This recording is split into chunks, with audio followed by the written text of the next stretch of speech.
Hello, waramutse neza.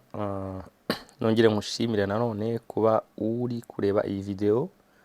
Yes, uyu munsi rero nifuje kugusangiza video ikwigisha cyangwa se igufasha kuba wakwikorera icyororo cyiza giturutse mu bushake bwawe.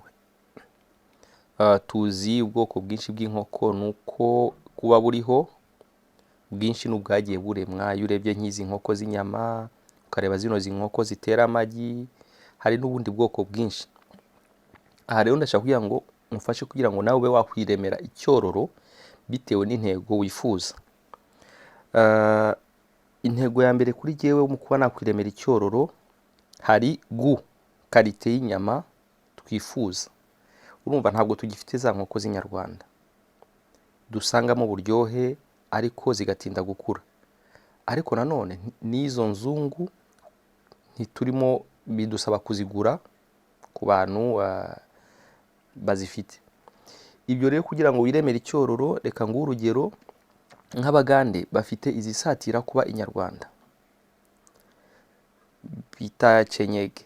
Hari abantu bo muri West Africa ubona ko bafite izo bise kirolere, ikiro ku isaha.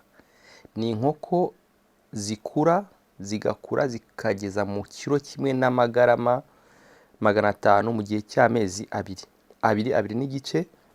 Ni inkoko zishobora kuba zajyanwa ku isoko ukumvamo wa mwimerere w'inyama y'inyarwanda. Aha rero ikintu cya mbere mu bworozi ubwo aribwo bwose, iyo ushatse kwiremera icyororo bitewe n'intego yawe, uhitamo ikigabo. Ni ukuvuga ngo bibaye ari inka ni ikimasa, bibaye ari inkoko ni isake, bibaye ari ihene ni isekurume. Uhitamo ikijyanye n'inzozi ushaka kuganishamo. Aha rero genda ndashaka kwereka uburyo jyewe nakozemo ubwoko navuga bwanjye, ariko ntibigutangaze, ndabugusangiza aka kanya. Ariko nagize ibyago burapfa ku bw'amakosa nyine amwe n'amwe yagiye abaho umuntu ashobora kuba yakigira mu bworozi, ariko nabashije kuzigerageza. Ayo makosa ntaho ahuriye n'uburwayi. Ni amakosa nari ndimo ndubaka ikiraro, dutereramo irangi mu nzu, inkoko zihura n'iriya tineri zirapfa. Ariko ni inkoko zari zakuze ku rwego rushimishije vuba kandi ziryoshye. Ibyo ni ibintu nagerageje ariko ntibibuje ko nongera. Ubu ndimo ndongera gutangira bundi busha. Ubwo buryo ni ubuhe?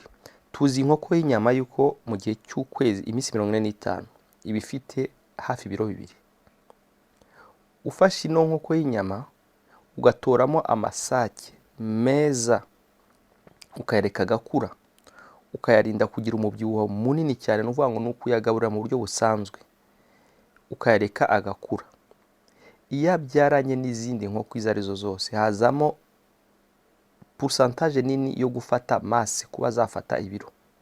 Ntabwo izagira ibiro 2 mu kwezi kumwe, ariko nanone ntabwo izagira ibiro 3 mu mezi 6. Ihita ijyamo hagati aho ngaho. Wumve yuko iyo ibyaranye na za nkoko z'inyarwanda cyangwa saso, cyangwa se biterwa n'ubwoko washaka kuvanga, irongera igafata ibiro mu buryo bwihuse, n'ubwoko bw'inyama buryoshye. Aha rero reka ngusangize rero ubwo buryo. Ni ukuvuga ngo urahitamo isake uyivange n'izindi nkoko. Ibaye saso ikura neza, itanga amagi, igatanga n'inyama, byatanga ikivange, byatangamo inkoko nziza. Ubaye ufashe inyarwanda ukavangamo n'iriya y'inyama, wabonamo ubwirinzi, ariko mu rwego rw'ubunini ntabwo byaba bihambaye cyane, kuko burya ni umugabo ubyara cyangwa se ni sexe iri ingabo buriya itanga genetike zikizava mu mwana cyangwa se mu kiyikomokaho. Nuko byaterwa nawe n'intego zawe. Intego yanjye rero niyo gusatisfeza inyama kandi na karite y'inyama.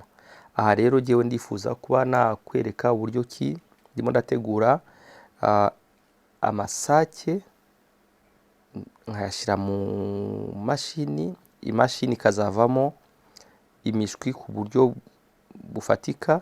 Izo nkoko mu mezi 3 uba ugurisha inyama mu mezi 3 rwose utanga inyama, kandi inyama ikagenda iryoshye kuruta ya yindi tuzi y'amezi 2.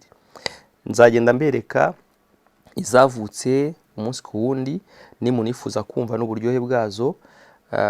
Aka kanya ntabwo ndazigira muri busheri yanjye kuko ibyo nkora byose nifuza kuba nabicuruza giye ku giti cyanjye, ko nzi karite nshaka gutanga iba yihariye kuruta iri ku isoko. Nizitangira kujya mu isoko muri busheri yanjye nzahabarangira, ahasigaye mujye muza kuhafata inyama mwizeye mu buryohe kandi ku giciro cyiza. Urakoze. Nimba ugejeje aka kanya rero urimo kureba iyi video, kangusabe ukomeze ukurikirane uko nzagenda mbiteza imbere, tuzabe turi kumwe umunsi ku wundi. Birashobora kukwinspira, birashobora kugufasha mu nyigisho, nawe bikaba byatuma wigana ibyo tubona byose bikorwa nuko tuba twabyiganye ku bandi. Umuntu ajya ku ishuri ni ukwigana. Iyo umuntu agiye ku ishuri bakakwigisha guteranya, gukuramo, ntabwo ari ibyo wowe, ni abandi babitekereje babona ko bifite umumaro, babyigisha uruhererekane. Niyo mpamvu uyu munsi tuzi gusoma no kwandika, ni kubw'umumaro wabyo, ariko hari ababyize babyigisha abandi n'abandi gutyo. Urakoze rero. Ntiwibagirwe ko wakora like mu rwego rwo kunshigikira, na subscribe kandi wayo utarayikora, ni iby'ingirakamaro kuri jyewe. Urakoze cyane.